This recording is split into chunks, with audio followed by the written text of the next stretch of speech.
صالحین ہوتے تھے. حضرت عبد الرحمن ابن عوف رضی اللہ تعالی عنہ اپنے گھر میں روزانہ اپنے گھر کے چاروں کونوں میں آیت الکرسی پڑھ لیتے تھے. یہ تفصیل میں نے میری کتاب بکھرے موتی جلد 3 صفحہ 204 پہ لکھی ہے. تو عبد الرحمن ابن عوف کا یہ معمول تھا. حضرت محمد صلی اللہ علیہ وسلم نے عبد الرحمن ابن عوف کو نہیں بتایا تھا کہ تم یہ کیا کرو، لیکن وہ کرتے تھے. تو اس کی وجہ سے ان کی روزی میں خوب برکت ہوتی تھی، جناتوں سے حفاظت ہوتی تھی، جادو سے حفاظت ہوتی تھی، پریشانیاں دور ہوتی تھی. یہ ان کا معمول تھا. تو آپ حضرات کی خدمت میں یہ ہدیہ لے کر آیا ہوں کہ آج کل لوگ روزی کے معاملے میں بہت پریشان ہیں، اس طریقے پر جادو کے معاملے میں بہت پریشان ہیں، اس طریقے سے جنات کے معاملے میں بہت پریشان ہیں. 24 گھنٹے میں ایک مرتبہ اپنے گھر کے چاروں کونوں میں آپ آیت الکرسی ایک مرتبہ پڑھ کر دم کر دیجیے. کوئی لمبا چوڑا کام نہیں، بہت آسان ہے. بس ایام میں اگر مائیں بہنیں ہوں تو نہ پڑھے، بیٹے سے پڑھوا لیں، بیٹی سے پڑھوا لیں، کسی سے بھی پڑھوا لیجیے. اس کا فائدہ یہ ہوگا کہ انشاءاللہ اللہ تعالیٰ خوب پیسہ دے گا اور حلال دے گا. حضرت عبد الرحمن ابن عوف کو اللہ تعالیٰ نے اتنا مال دیا کہ ان کے انتقال پر اتنا سونا نکلا کہ اس کو باقاعدہ کاٹنا پڑا. جیسے لکڑیاں کیسے کاٹتے ہیں، کاٹ کے ان کی بیویوں میں، ان کے اولادوں میں تقسیم کرنا پڑا. اللہ نے اتنا مال دیا ان کو. وہ خود کہتے تھے کہ اللہ نے میں اگر مٹی پر بھی ہاتھ رکھتا ہوں تو اللہ اسے سونا بنا دیتا ہے. یہ آیت الکرسی کا ان کا معمول تھا. یہ تجارب صالحین میں سے ہے یہ چیز. اور اس میں میری کتاب بکھری موتی میں نے اوپر کے حوالے بھی دے دیے ہیں. اس لیے اس کے پڑھنے کا اہتمام کیجیے. بس آپ کا فلیٹ ہے ماشاءاللہ 5 بیڈ روم ہے. میں دعا کرتا ہوں کہ اللہ 10 بیڈ روم والا فلیٹ آپ کو دے دے. آپ کے ساتھ 10 بنگلے دے دے. بہت کمرے، ہر کمرے میں نہیں پڑھ سکتے. میں سمجھتا ہوں ایک کمرے میں پڑھ لیا، آج اس کمرے میں پڑھ لیا، پرسوں اس کمرے میں پڑھ لیا، پرسوں اس کمرے میں پڑھ لیا، تو آپ کو بھی فائدہ ہوگا اور وہ جواب میں جو لوگ ہوں گے ان کو بھی فائدہ ہوگا. ویسے آیت الکرسی کی فضیلتیں صحیح حدیثوں میں بہت آئی ہیں. میرے والد صاحب رحمۃ اللہ علیہ نے، میں بہت چھوٹا تھا اس وقت میں، ہمارے یہاں پالم پور میں جامع مسجد ہوتی تھی. مجھے بٹھا کر کہا تھا کہ بیٹا میں تجھے 2 باتیں بتاتا ہوں، تو زندگی پر عمل کر لینا، بہت فائدے میں رہے گا. میں نے کہا بتاؤ ابا. مجھے اس وقت کی بات اب تک یاد ہے. 1965 کی بات ہوگی یا 1960 کی بات ہوگی تقریباً، اندازہ میں کہتا ہوں کہ ہر فرض نماز کے بعد آیت الکرسی پڑھ لے، دوسری نماز تک اللہ کی حفاظت میں رہے گا. صحیح حدیث میں یہ بات ہے. دوسرا، ہر فرض نماز کے بعد آیت الکرسی پڑھ لے تو مرتے ہی سیدھا جنت میں داخل ہوگا. جنت کے اور اس آدمی کے درمیان موت حائل ہے، بس مرا سیدھا جنت میں. یہ 2 باتیں میرے والد صاحب رحمۃ اللہ علیہ نے کہی تھی مجھے. اس وقت سے میرا معمول ہے الحمدللہ، روزانہ میں پڑھتا ہوں اہتمام کے ساتھ. اور یہ دونوں باتیں صحیح حدیثوں میں آتی ہیں. میں نے میری کتابوں میں حوالوں کو اسے لکھ بھی دیا. عبد الرحمن ابن عوف کا معمول وہ صحیح حدیث میں نہیں ہے، وہ ان کا تجربہ تھا. میرے والد صاحب نے جو 2 باتیں بتائی وہ صحیح حدیثوں میں ہے. آگے ایک بات جناتوں کی سن لو. جناتوں کے اندر بھی بڑے بڑے صلحاء ہوتے ہیں، بڑے بڑے اللہ والے ہوتے ہیں. تو جنات بہت پریشان کر رہے تھے. کہا بھی بہت پریشان کر رہے ہو تم. تو ان جناتوں میں سے ایک نے وظیفہ بتایا کہ زندگی میں 1 مرتبہ یہ عمل کر لیجئے، 100 مرتبہ آیت الکرسی، 1 مرتبہ بسم اللہ الرحمن الرحیم پڑھنا ہے، زیادہ نہیں پڑھنا. 100 مرتبہ آیت الکرسی، 1 مرتبہ بسم اللہ الرحمن الرحیم کے ساتھ ایک ہی بیٹھک میں زندگی میں 1 مرتبہ پڑھ لیجیے آپ. بس یہ جنات خود بتا رہے ہیں. اور پھر کہہ رہے اس کے بعد ہر فرض نماز کے بعد 1 مرتبہ پڑھنے کی عادت ڈال دو تو انشاءاللہ ہم جنات جو ہے اس سے تو آیت الکرسی سے تو بھاگتے ہیں ہم لوگ. ہم کوئی پریشان نہیں کریں گے. یہ جناتوں کو بتایا ہوا ہے. گویا کہ آج میں نے آپ کو 3 ہدیے دیے ہیں. ایک عبد الرحمن ابن عوف کا معمول، دوسرا میرے والد صاحب رحمۃ اللہ علیہ نے جو مجھے بتایا وہ صحیح حدیثوں میں ہے وہ، اور تیسرا جناتوں کا معمول۔ جناتوں نے ہمارے سفروں میں بھی جنات ملتے تھے، اور جنات خود ہمیں کہتے تھے کہ یہ کرو، ہمارا یہ تجربہ ہے اس کا۔ تو جنات کہتے تھے کہ مولوی صاحب تم یہاں کراوی نہ کھو، گجراتی کے اندر بولٹک بلیک بنیا کہاں میرا سفر تھا، تم یہاں کراوی نہ کھو، کوئی دیوس ہے تمہارا گھر نہ کرا، میں جوئے بھی نہیں، تاکیے بھی نہیں، تم یہ کر لو کہ تمہارے گھر کی طرف کبھی دیکھیں گے بھی نہیں۔ اس لیے یہ 3 ہدیہ قبول کر لیجئے اور عمل کر لیجئے، انشاءاللہ بہت فائدہ ہوگا۔ اب بکھرے موتی میں جتنے تجارب الصالحین 500 میں نے تجارب الصالحین لکھے بکھرے موتی ہے 500، میں سب ایک ایک کر کے انشاءاللہ یوٹیوب پر لاؤں گا تاکہ لوگ فائدہ اٹھائیں، میرے مرنے سے پہلے لوگ ان چیزوں سے فائدہ اٹھائیں۔ اس لیے تجارب الصالحین، نیک لوگوں کا تجربہ یہ قیامت تک چلے گا، تجارب الصالحات یہ قیامت تک چلے گا، مگر حدیث ہے۔ آیت الکرسی کی فضیلت صحیح حدیث میں بہت آئی ہے، بڑی عظیم آیت ہے آیت الکرسی۔ میں نے کتابوں میں، میں نے ریاض التفسیر میں بھی لکھا ہے اور دوسری چیزوں میں کتابوں میں بھی لکھا ہے۔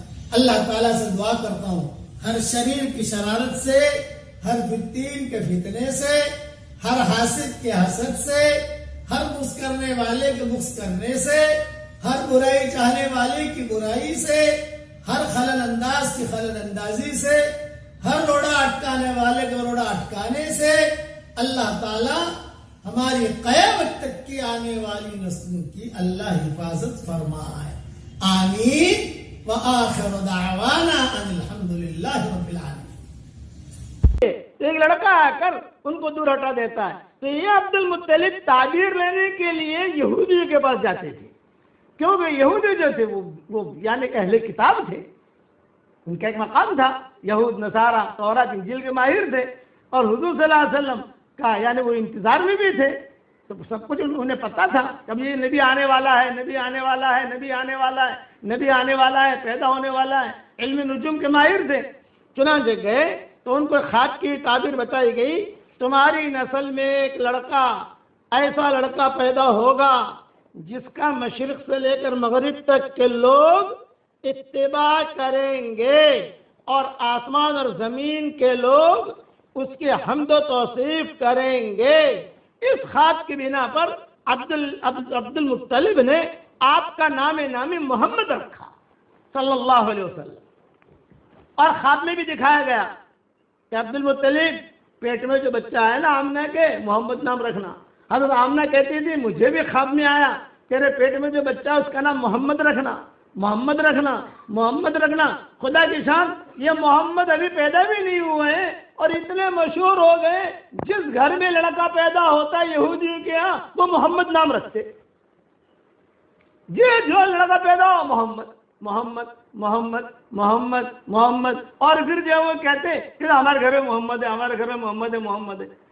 اب حضور صلی اللہ علیہ وسلم پیدا ہوئے تو آپ کے یعنی احمد نام رکھنا سب بھول گئے، کہ حضور کو تو دو نام تھے، محمد اور احمد، تو احمد نام رکھنا اتباع تو بھول گئے۔ پھر یہودیوں نے کہا کہ خالی محمد، صرف محمد نہیں، محمد اور احمد، تم لوگوں نے احمد تو رکھا نہیں ہے، محمد رکھا ہے، یہ وہ محمد نہیں ہے جو آنے والا ہے، وہ الگ ہے۔ یہ ابن کثیر نے لکھا ہے۔ اب عبداللہ کا قصہ سنو کہ عبداللہ کے ساتھ یہ قصہ ہوا کہ کئی عورتیں، 200 کا تو میں نے تذکرہ کتاب میں پڑھ بھی لیا، آپ تو کہہ بھی دیا، 200 عورتیں چاہتی تھی کہ ہم سے نکاح ہو جاوے اور یہ نور ہمارے پیٹ میں منتقل ہو۔ چنانچہ ایک مرتبہ سارے یہودیوں نے میٹنگ کی مکہ مکرمہ میں، یہود نصارہ سب، اور انہوں نے کہا کہ یہی آدمی ہے کہ جو نبی کا باپ بننے والا ہے، عبداللہ، کسی طریقے سے اس کو قتل کر دو۔ تو پلاننگ کی انہوں نے، پلاننگ کر کے حضور صلی اللہ علیہ وسلم کے والد کو شوق تھا شکار کھیلنے کا، جیسے بچوں کو شوق ہوتا ہے، کسی کو تیرنے کا شوق ہوتا ہے، کسی کو کار چلانے کا شوق ہوتا ہے، کسی کو گھومنے پھرنے کا شوق ہوتا ہے، اور کسی کو جو ہے خواہ واہ واہ کرنے کا شوق ہوتا ہے۔ ہر ایک کے شوق الگ الگ ہوتے ہیں۔ ان کا شوق تھا یہ شکار کھیلنے کے لیے جاتے تھے، اور ان کے والد جو تھے یعنی عبد المطلب، یہ بھی ہمت افزائی کرتے تھے، بیٹا جاؤ شکار کھیلو، جاؤ جاؤ جاؤ جاؤ شکار کھیلو، جاؤ شکار کھیلو، جاؤ۔ ہرن لے کے آتے تھے، وہاں سے دور دور جا کر ہرن کو مار کے لے کے آتے تھے. تو یہ شکار کھیلنے گئے اتفاق سے عبداللہ، اور وہ یہود نصارہ انتظار میں تھے. سب یہود نصارہ نے ایک جو ہے ٹولی بنا دی، اور ٹولی بنا کر ان کو گھیر لیا، اور سب نے کہا اقتلو اقتلو اقتلو، قتل کرو قتل کرو. اتنے میں یہ آمنہ کے جو والد تھے یہ بھی وہاں بکریاں کرا رہے تھے. یہ بھاگے بھاگے آئے حضرت آمنہ کے والد، اور انہوں نے کہا یہ کیا کر رہے ہو، یہ تو ہمارے مکہ کا لڑکا ہے. کیا یہ تو ہمارے مکہ کا لڑکا ہے، یہ کیا کر رہے ہو تم لوگ، ابھی حضور کا رشتہ نہیں ہوا تھا. تو یہ آمنہ کے والد جو ہے یہ بھاگے بھاگے آئے، اور بھاگے بھاگے آ کر سب کو جو ہے ہٹایا، سب کو مارا، اور حضور صلی اللہ علیہ وسلم کے والد کو پکڑ کر لا کر عبد المطلب کو دے دیا کہ تمہارا بچہ تو آج مر جاتا، آج میں نے ہی اس کو بچایا ہے. اور یہ کہ یہ سارے یہودی گھیرے ہوئے تھے. حضرت عبداللہ نے بھی کہا، تو علماء نے لکھا ہے اس وقت میں جو حضرت آمنہ کے والد کی نظر عبداللہ پر پڑی تو انہوں نے اپنی آمنہ کے لیے دعا مانگنی شروع کر دی کہ اللہ میں اسے داماد بنانا چاہتا ہوں، یا اللہ میں اسے داماد بنانا چاہتا ہوں، کہ میں اسے داماد بنانا چاہتا ہوں. یہ جو میں نے نیکی کی ہے اس کو بچایا ہے، بس یہ میرا داماد بنے، یہ میرا داماد بنے، یہ میرا داماد بنے. چنانچہ حضرت آمنہ کے ساتھ نکاح ہوا، قصہ تفصیل سے گزر گیا جو میں نے کہا ہے. اب جب یہ قافلہ یہاں سے روانہ ہوا، قریش جس میں عبداللہ بھی تھے شام کے لیے، شام تک پہنچے. حضرت عبداللہ کو بیماری کیا تھی یہ بتاؤں، میں سمجھانے کے لیے کہہ رہا ہوں، ٹی بی کی بیماری، یہ سمجھانے کے لیے کہہ رہا ہوں. اس زمانے میں ٹی بی شبی تو تھی نہیں یا ہوگی. سردی، نزلہ، زکام، بخار، کھانے کی کوئی طبیعت نہ چلے، کوئی اچھا نہ لگے، جب دیکھو تو بخار، اس قسم کی حالت کے اندر وہ رہتے تھے. یعنی یہ کب ہوا ان کو، یہ جب سفر شروع ہوا، کچھ نکاح ہوا، نکاح ہونے کے بعد آمنہ کے ساتھ زندگی گزارنی شروع ہوئی، میاں بیوی والی زندگی گزرنی شروع ہوئی. کچھ ہی دن جو ہے وہ رہے تو عبد المطلب نے کہا کہ بیٹا اب تمہارا نکاح ہو گیا ہے، بیوی بھی آ گئی، بچہ بھی ہوگا، تو خرچے بڑھیں گے تمہارے، کوئی دھندا بندہ کرو. ابا کیا کرو دھندا، انہوں نے کہا شام جاؤ. چلو میں جماعت بناتا ہوں. تو ہاشم نے جو ہے شام جانے کی ترتیب بنائی تھی، ان کے عبد المطلب کے والد نے وہی ترتیب سے جو قافلہ روانہ کیا.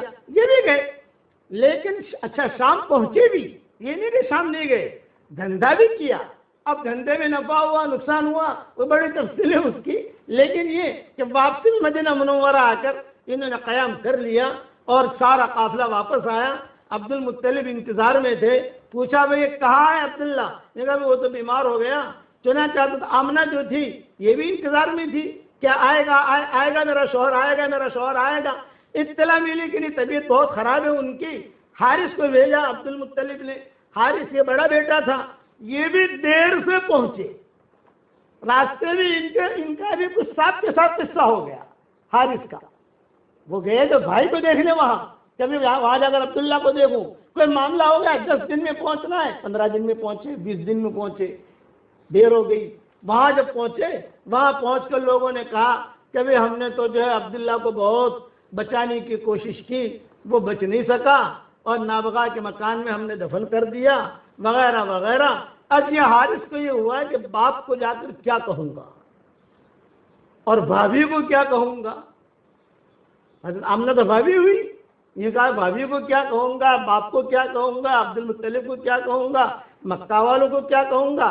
اچھا بعض لوگوں نے یہ بھی لکھا ہے کہ چونکہ جب یہ مدینہ آئے عبداللہ تو مدینہ تو یہودی سے بھرا ہوا تھا، تو بھرے ہوئے تھے یہودی، وہ بھی دیکھنے آتے تھے. ہاذا ہوا تھا، ہاذا ہوا تھا، ہاذا ہوا تھا، ہاذا ہوا تھا. یہی ہے نبی کا جو باپ ہے وہ یہی ہے، نبی کا جو باپ ہے وہ یہی ہے. وہ کیسے پہچانتے تھے؟ تو بعض علماء نے لکھا ہے کہ ان کی پیشانی پر یا ان کے ہاتھوں پر یا ان کے ہونٹ پر یا ان کے ناک پر یا کان پر جو تل تھے وہ تل سے پہچانا انہوں نے کہ یہ ہے. ہماری کتابوں میں یہ لکھا ہے، یہ آخری نبی کا ابا یہ نظریں بھی لگی، بیماریاں بھی. چنانچہ عبداللہ کا تو مدینہ منورہ میں انتقال ہوا. اب یہاں انتظار میں مکہ والے کہ کیا ہو رہا ہے، کیا خبر آتی ہے، کیا خبر آتی ہے. کتابوں میں لکھا ہے کہ جب عبداللہ کے انتقال کی خبر لے کر یہ حارث مکہ مکرمہ پہنچے تو یہ ڈر رہے تھے کہ سب سے پہلے میں کس کو خبر کروں، کیوں؟ اس لیے کہ آمنہ کا گھر یعنی عبداللہ کا گھر اور عبد المطلب کا گھر دونوں گھر قریب تھے.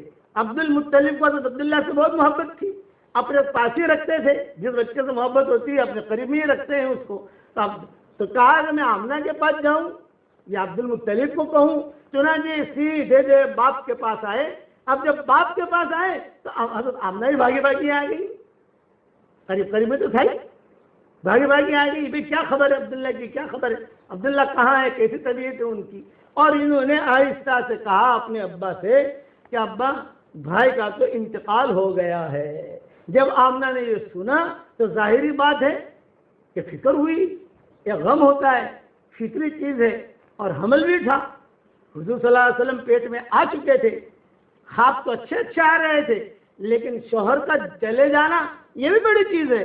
جب یہ خبر پہنچی، آمنہ نے جب یہ سنی تو علماء نے لکھا ہے کہ آمنہ نے بڑے زبردست درد بھرے اشعار پڑھے. وہ اشعار تو میں نہیں پڑھتا، اس کا ترجمہ پڑھتا ہوں. یہ کہا کہ ارے عبداللہ، بطحا کی آغوش ہاشم کے صاحبزادے سے خالی ہو گئی. بطحا کہتے ہیں مدینہ منورہ. یا ساکن البطحا عالمتن البکا، یا ساکن البطحا عالمتن البکا، ذکر کا انسانی جمیع المصائب. یہ حضرت فاطمہ کے اشعار ہیں جو حضور کے انتقال پر حضرت فاطمہ نے کہے تھے. تو بطحا نام گویا کہ حضرت فاطمہ کی زبان سے نکلا ہے. یا ساکن البطحا عالمتن البکا، یا ساکن البطحا عالمتن البکا، ذکر کا انسانی جمیع المصائب. اور بطحا کے رہنے والے، رونا بھی آپ نے سکھایا ہے اور ہنسنا بھی آپ نے سکھایا ہے. جب بھی مجھ پر کوئی مصیبت آتی ہے تو حضرت فاطمہ کہتی تھی میں درود شریف پڑھ لیتی ہوں، میری مصیبتیں دور ہو جاتی ہیں. یہ بطحا. تو یہ آمنہ نے بطحا کا ذکر کیا کہ او عبداللہ، او ہاشم کے بیٹے. عبد المطلب کے بیٹے نہیں کہا، ہاشم کے بیٹے کہا، کیونکہ ہاشم یہ زیادہ معروف تھے عبد المطلب کے مقابلے میں، کیونکہ سلمہ سے نکاح ان کا ہاشم کا مدینہ منورہ میں ہوا تھا. تو انہوں نے کہا او ہاشم کے بیٹے، بطحا تجھ سے خالی ہو گیا اور بطحا کی زمین نے تجھے نگل لیا. دوسرے اشعار میں یہ کہ مبارک ہے کہ بطحا کی زمین نے تجھے قبول کر لیا. بطحا نے تجھے اپنا لقمہ بنا لیا، بطحا کی زمین نے تجھے قبول کر لیا. آگے فرمایا کہ بہت اچھا آدمی تھا، میں دیکھ رہی ہوں کہ موت نے اسے پکار لگائی تو اس نے لبیک کہہ دیا. یہ نہیں کہا ابھی نہیں ابھی نہیں، جوان بیوی کو چھوڑ کر آیا ہوں. اور حمل، چونکہ عبداللہ کو معلوم تھا کہ حمل ٹھہر گیا ہے. یہ عبداللہ کو معلوم تھا، وہ امنگوں کے ساتھ گئے تھے کہ حمل ٹھہر گیا ہے، بیوی بھی جوان ہے، خوبصورت ہے، بچہ بھی پیدا ہوگا، بچہ کو دیکھوں گا. حمل ٹھہرنے کی اطلاع ان کو تھی. اس پر ہی اشعار حضرت آمنہ نے پڑھے. یوں کہا کہ ابھی باپ کی تمنا ہوتی ہے بیٹے کو دیکھوں، بیوی کو دیکھوں، لیکن موت نے پکارا تو سب کو چھوڑ دیا اور موت کی بات پر لبیک کہہ دیا. اب موت نے لوگوں میں ابن ہاشم جیسا کوئی نہیں چھوڑا. ابن ہاشم کہا، ابن عبد المطلب نے کہا، ابن ہاشم جیسا کہ موت نے ایسا انسان نہیں چھوڑا. کتنی حسرت ناک تھی وہ شام کا وقت. آمنہ نے پوچھا یا عبد المطلب نے پوچھا کتنے بجے انتقال ہوا تھا؟ یا عبد المطلب نے حارث سے پوچھا انتقال کی خیر خبر کہ کتنے بجے ہوا، کیا ہوا، ساری خبر لیتے ہیں نبی. 4 بجے ہوا تو 4 شام کے وقت انتقال ہوا. یہ انہوں نے حارث نے آ کر سنایا، شام کے وقت انتقال ہوا. اس پر حضرت آمنہ نے کہا کہ وہ شام مجھے یاد ہے، وہ شام مجھے یاد ہے اے عبداللہ، جب لوگ تجھے تختے پر لٹا کر لے جا رہے تھے، میں یہاں تھی اور میرے خیالات تجھے دیکھ رہے تھے کہ شوہر اب جا رہا ہے، شوہر کی محبتیں جا رہی ہیں، لیکن اللہ کے لیے میں نے قربان کیا. اب مجھے کچھ پتہ نہیں ہے میرے پیٹ میں لڑکا ہے یا میرے پیٹ میں لڑکی ہے، اب کچھ پتہ نہیں ہے. یہ بچہ تو اب پیٹ میں ہوتے ہوئے یتیم ہو گیا. یتیم تو بچے ہوتے ہیں دنیا میں آنے کے بعد، لیکن آمنہ نے کہا یہ بچہ تو ایسا ہے پیٹ میں ہوتے ہوئے یتیم ہو گیا. اور تیری یادیں ہمیشہ مجھے یاد آئیں گی. ہوائیں چلیں گی تو مجھے یاد آئے گا، خوشبوئیں چلیں گی تو مجھے یاد آئے گا، یہاں تک کہ چاند کو دیکھوں گی تو مجھے یاد آئے گا.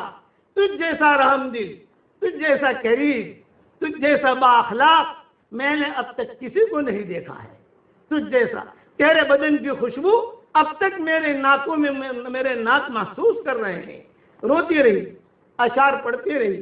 جب عبد المطلب سے رہا نہ گیا تو عبد المطلب نے ہاتھ پکڑا، عبد المطلب بھی روئے اور عبد المطلب لے کر آمنہ کو اپنے گھر پر لائے اور پھر گھر پر لا کر کہا یہ تو اللہ کے فیصلے ہیں، جو اللہ نے چاہا وہ ہوا، البتہ یہ کہ تم فکر نہ کرو، اور جو ترکے میں جو چیزیں تھیں میراث میں، جیسے 5 اونٹ ہیں، کچھ بکریاں ہیں، اور یہ ام ایمن تھی، کچھ کپڑے تھے، یہ دیے حضرت آمنہ جو ہے وہ ان کو 2 فکر حضرت آمنہ کو، ایک تو شوہر چلا گیا، دوسرا یہ پیٹ میں بچہ ہے، اب پتہ نہیں لڑکا ہے کہ لڑکی ہے، لیکن حضرت آمنہ کہتی تھی کہ جس دن حمل ٹھہرا، صحبت سے فارغ ہوئے اور حمل ٹھہرا تو مجھے تو پتہ نہیں تھا، بھی کنواری لڑکیوں کو پتہ نہیں چلتا حمل ٹھہرا ہے، تو حضرت آمنہ کہتی تھی کہ جب حمل ٹھہرا تو مجھے کچھ پتہ نہیں، لیکن میں جاگتے سونے میں تھی، کسی آنے والے نے آ کر کہا آج تیرے پیٹ میں نبی آ گیا،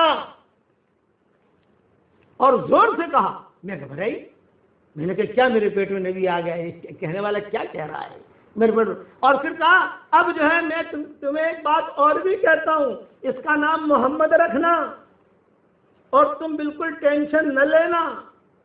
تو عبد المطلب جو تھے، کئی روایتوں میں ہے، کوئی حال آتا ہے گھر کے اندر، جیسے گھر میں حالات آتے ہیں، تو عبد المطلب حضرت آمنہ کو لے کر بیت اللہ پر جاتے اور ایک جملہ کہتے، اے اللہ میری اس بہو کے پیٹ میں جو بچہ ہے اس کے طفیل سے دعا مانگتا ہوں، میری پریشانی دور کر، بس اتنا جملہ کہتے ہیں تو پریشانی دور ہو جائے۔ تو عبد المطلب جو پورا نگاہ حضرت آمنہ پر تھی، برابر دھیان سے ان کو رکھنا، دھیان سے دیکھنا، ان کی خبرگیری کرنا وغیرہ وغیرہ، چچا اور بھی تھے، لیکن عبد المطلب کا معاملہ جو ہے بہت ہی الگ۔ چنانچہ حضرت آمنہ کہتی ہے کہ عبد المطلب کہیں پر بھی جاتے تو مجھے ضرور لے جاتے، بیٹا چلو آج جنگل میں جائیں گے۔ تو حضرت آمنہ کہتی ہے کہ میں جاتی ہے، لیکن چونکہ حمل سی تھی۔ حضرت آمنہ ایک بات اور کہتی تھی، عام طور سے عورتوں کا حمل میں تکلیف ہوتی ہے، لیکن میرا حمل بہت ہلکا پھلکا تھا، کوئی تکلیف نہیں، جیسے الٹیاں ہوتی ہیں، پاؤں درد کرتے ہیں، بخار آتا ہے، ڈکاریں آتی ہیں، آپ نے کہتے ہیں مجھے کبھی الٹی نہیں ہوئی، کبھی بخار نہیں آیا، بالکل ہلکا پھلکا۔ اگر کسی جگہ کے اوپر جانا ہوتا اور وہ جگہ سخت ہوتی، میں پاؤں رکھتی، وہ جگہ نرم ہو جاتی، یہ حضرت آمنہ کہتی تھی، اور کئی مورخین نے اسے لکھا ہے۔ پانی چاہیے تو پانی مجھے لینا نہیں پڑتا، وہ پانی خود آ جاتا، جیسے کوئی پانی چاہیے تو پانی خود ہی چلتا چلتا میرے پاس آ جاتا ہے، پانی پی لیتی۔ اب میں سوچتے رہتی تھی کہ یہ چیز میرے ساتھ کیا ہو رہا ہے، شوہر کا تو انتقال ہو گیا، گھر والے ہیں، سب ہیں، عبد المطلب ہے، لیکن عبد المطلب جو ہے، پھر حضور صلی اللہ علیہ وسلم کا یہ حمل جو آمنہ کے پیٹ میں حضور صلی اللہ علیہ وسلم تھے، چلتے رہے چلتے رہے چلتے رہے، 50 دن رہ گئے، 50 دن۔ اب حضور صلی اللہ علیہ وسلم 50 دن کے بعد پیدا ہونے والے ہیں، تو بہت بڑا حادثہ ہوا مکہ مکرمہ میں، جسے واقع فیل کہتے ہیں، الم تر کیف فعل ربک باصحاب الفیل، جو نازل ہوئی بعد میں، اس کو واقع فیل کہتے ہیں۔ آپ صلی اللہ علیہ وسلم کے پیدا ہونے سے 50 دن پہلے کا یہ قصہ ہے، اور سب سے بڑا حادثہ مکہ والوں کے لیے یہ تھا۔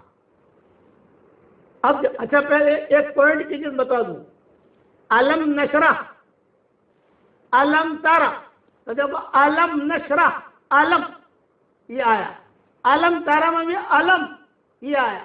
آپ قرآن کی صورتوں کے اندر دیکھو، چھوٹی صورتوں میں ایسی صورت نہیں ملے گی کہ جہاں علم یہاں بھی ہے علم یہاں بھی ہے۔ اس میں بعض علماء نے لکھا ہے کہ کوئی بہت پریشان ہو، یہ آج کا ہدیہ ہے، دے رہا ہوں آپ کو، کہ کوئی بہت پریشان ہو، پہلی رکعت میں علم نشرح پڑھے، دوسری رکعت میں علم تارا پڑھے، اس کے بعد دعا مانگے، فٹاک سے اس کی پریشانی دور ہو جائے گی۔ قرآن شریف میں 2 آیتیں ایسی ہیں جس میں جتنے حروف ہیں قرآن کے وہ 2 آیتیں میں آئے ہیں، ایک چوتھے پارے میں ہے اور ایک 26 پارے میں ہے، وہی بتاؤں گا انشاءاللہ۔ اس کے پڑھنے کے بعد بھی دعا قبول ہوتی ہے۔ یہ سارے رموز ہے، رموز۔ تو یہ واقعہ ہوا، اصحاب فیل کا، تو عبد المطلب کو دو ٹینشن کہ اتنا بڑا بادشاہ مکہ کو ختم کرنے کے لیے چل پڑا ہے اور کعبے کو ختم کرنے کے لیے چل پڑا ہے، کہ ایک تو کعبے کو بچانا، مکہ والوں کو بچانا، دوسرا میری بیٹی کو بچانا، آمنا یہ حمل سے ہے اور بالکل بچہ پیدا ہونے کا وقت قریب ہے، اس کا کیا ہوگا؟ تو اصحاب فیل کا قصہ جو ہے تفسیروں میں، اور حضور صلی اللہ علیہ وسلم کو چونکہ پیدا ہونے سے 50 یا 55 دن پہلے کا قصہ ہے، اس لیے مفسرین اس کو بہت تفصیل سے لکھتے ہیں۔ ابرہا کا قصہ، یہ قصہ انشاءاللہ کل پورا کروں گا کہ یہ قصہ کیا ہوا حضور صلی اللہ علیہ وسلم کے پیدائش سے پہلے۔ اللهم صل على محمد وعلى آل محمد كما صليت على إبراهيم وعلى آل إبراهيم إنك حميد مجيد. اللهم لك الحمد كله ولك المن كله ولك الشكر كله ولك الخلق كله ولك الفضل كله وإليك يرجع الأمر كله وإليك يصعد الكلم الطيب كله. اللهم لك الحمد بالإسلام، لك الحمد بالإيمان، لك الحمد بالقرآن، لك الحمد حتى ترضى، لك الحمد إذا رضيت، لك الحمد بعد الرضا. اللهم آت نفوسنا تقواها وزكها أنت خير من زكاها، أنت وليها ومولاها. لا إله إلا الله، لا إله إلا الله أعلى من كل شيء، لا إله إلا الله أغلى من كل شيء، لا إله إلا الله أطيب من كل شيء، لا إله إلا الله أزهر من كل شيء، لا إله إلا الله أكبر من كل شيء، لا إله إلا الله ليس قبله شيء، لا إله إلا الله ليس بعده شيء، لا إله إلا الله ليس فوقه شيء، لا إله إلا الله ليس دونه شيء، لا إله إلا الله ليس معه شيء، لا إله إلا الله، لا إله إلا الله ليس كمثله شيء، لا إله إلا الله قبل كل شيء، لا إله إلا الله بعد كل شيء، لا إله إلا الله زنة كل شيء، لا إله إلا الله سعة كل شيء، لا إله إلا الله المحيط بكل شيء، لا إله إلا الله الباقي بعد فناء كل شيء، لا إله إلا الله في قلوبنا، لا إله إلا الله في قبورنا، لا إله إلا الله في أسماعنا، لا إله إلا الله في أبصارنا، لا إله إلا الله في موتنا، لا إله إلا الله في حشرنا، لا إله إلا الله في نشرنا، لا إله إلا الله حمايتنا، لا إله إلا الله